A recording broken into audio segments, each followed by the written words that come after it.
Hey, Sweetman, I'm just going to run through the span table and how it works because I'm not sure you quite understand, and I get it, it's quite confusing.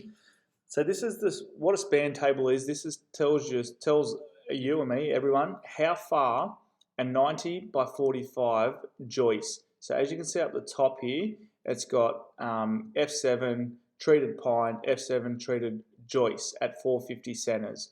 So this table here is giving you your joist spacings, how far they can span in between each bearer. Now, to sort of give you an idea of what I mean by that as well, is if you look at one of your plans here, that one. So if we look at this one, for example, these joists on this job were actually 140 by 45. So the span is from wherever it's being supported. So it's getting supported by the whaling plate here against the house. Then you've got the span here at 1490.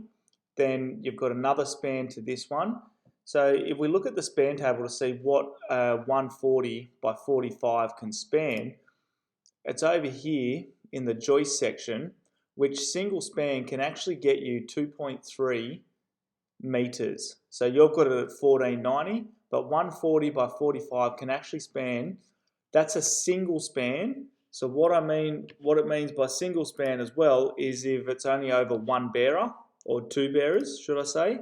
So again, back to your example here, from your whaling plate here to your first bearer, if that's as much as the joist was spanning, that would be a single span. Now that can be up to 2.3 meters.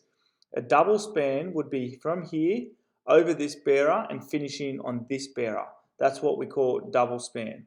So again, if we go back to the span table here, a 140 double span, which is the two here, can actually go 2.6 meters. So these bearers could be 2.6 meters apart, and that still complies with our engineering.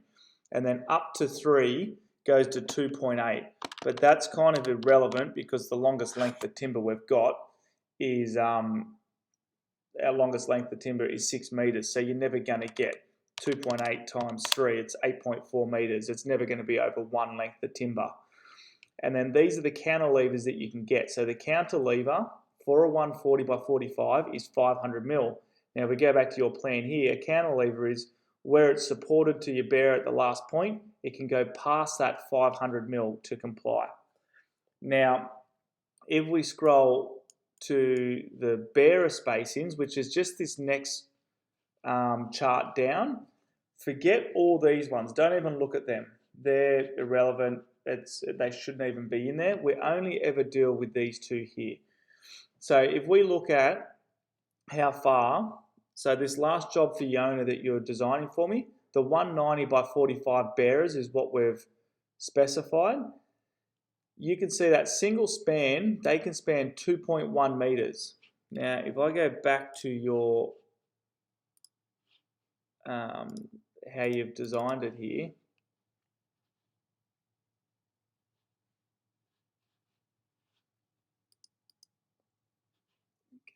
come back down here.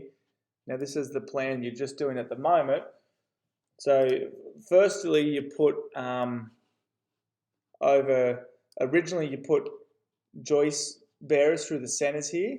Now we've got 140 joists and they're only spanning 2 meters. So we go back to our span table, minimum single span that they can do is 2.3 meters. That's why I said you don't need that extra bearer through here. But also too, we can delete one of these posts. You only need one in the corner there, one in this corner, and then one in this corner. Because you can see it's only spanning 1.4 and 1780. Again, if we go back to our span table, the 190 by 45 single span can span up to 2.1 meters. So we're well under, and we can't exceed these numbers. So our spans can't exceed what these span tables are telling us. So as you can see, we've got one extra post in this design than what we really need. We don't need one of these two. One of them's just got to be moved right into the corner here. to support that, then that's a single span of 1400, and that's a single span of 1780. And what I would also recommend is running that post from the ground all the way up for the handrails, so those handrails are really stiff. Now, that won't need a post. Oh, yeah, you could leave that post in this instance. So that's all okay. You won't need this intermediate rail here. That can be deleted. They can span 1500 easy. We could even get this 1780 just with a timber top rail and stainless steel wire. So we don't need this intermediate stiffening rail. As a rule of thumb, you normally keep these handrails at 1.5 meters.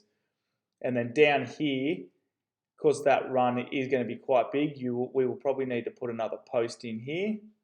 And I'll also send you a photo of what our open risers look like, because they don't get cut out like this. You get a full stringer down the side, and then the treads sit inside that. So I'll send you a photo of that. Okay, I hope that all makes sense. I'll send this over to you now.